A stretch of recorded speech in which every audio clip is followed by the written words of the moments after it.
une grande fierté pour moi tout d'abord, pour mes proches, forcément, mes enfants, mon épouse, mes parents, mes sœurs, qui m'ont accompagné tout au long de ma carrière d'athlète et après. Euh, donc voilà, une fierté d'être effectivement à la réception de la flamme le 10 juillet, pardon, et le 7 juillet, j'ai la chance de la porter à Chartres, puisque c'est le collectif natation, donc autour de l'Odyssée.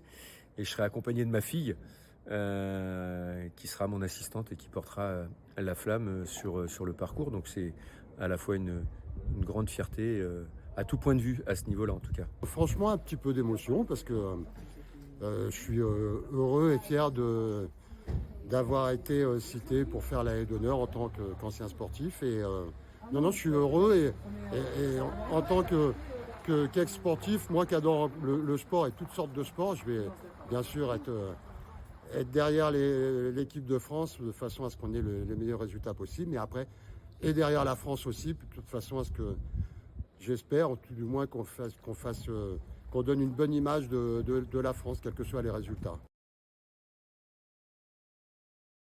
Il y a plein de souvenirs, il y a des choses indélébiles qui resteront à jamais ancrées dans ma mémoire. Les médailles, forcément, les défaites aussi, hein, puisque là, on peut dire qu'on participe à une très très grande manifestation. Donc forcément, quand il y a des défaites, eh bien, on met du temps à s'en relever, mais on s'en relève. Hein, il faut voir plus loin. Et puis, les Jeux paralympiques, enfin pour moi, hein, c'est le Graal, c'est ce qui m'a permis de me lancer mes défis personnels, sportifs, professionnels. C'est-à-dire que je me fixais une participation aux Jeux paralympiques et je mettais tout pour y arriver. Après, quand on y est, effectivement, on découvre des choses, en tout cas pour les premiers à Barcelone.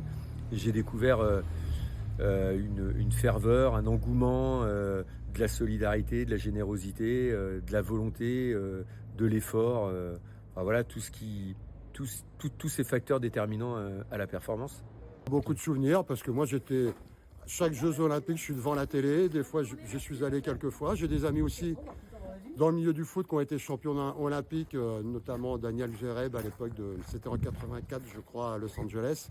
Et ils ont un souvenir vraiment inoubliable. Et quand ils nous racontent ces histoires-là, ça nous fait vibrer. Et c'est juste une compétition de fou. C'est trop beau. Et où on associe les résultats et l'envie d'être ensemble, l'envie de fêter tout ça, en espérant que ça se passe super bien à Paris, parce qu'ils ont vraiment fait quelque chose de beau et que ça nous reste à jamais gravé dans nos mémoires.